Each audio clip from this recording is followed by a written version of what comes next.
அணைந்தவர்கள் தம்முடனே ஆயனருட்காளாம் குணந்தனையே கொண்டு உலகை கூட்ட இணங்கமிக மாசிலுபதேசம் செய்மாறன் மலரடியே వీసు పొగళ్ ఎమ్మా వీడు.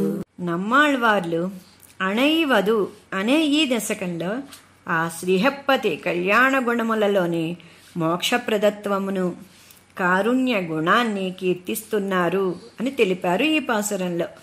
మోక్షాధికారం పొందడానికి సంసారులకు తగిన సూచనలు ఇస్తూ సంసారులు పరమపదాన్ని చేరడానికి అర్హత పొందాలంటే తాపమును పోగొట్టే తామరల వంటి ఆ శ్రీపాదాలే నిత్య నివాస స్థానము చేసుకోవాలి అనే ఈ ఆళ్వార్ల శ్రీసూక్తులను నిత్యం అనుసంధానం చేసుకుంటూ సంసారులు ఉజ్జీవించాలి అని మనవాళ్ల మామూళ్ళు ఈ పాసురంలో తెలిపారు. జై శ్రీమన్నారాయణ.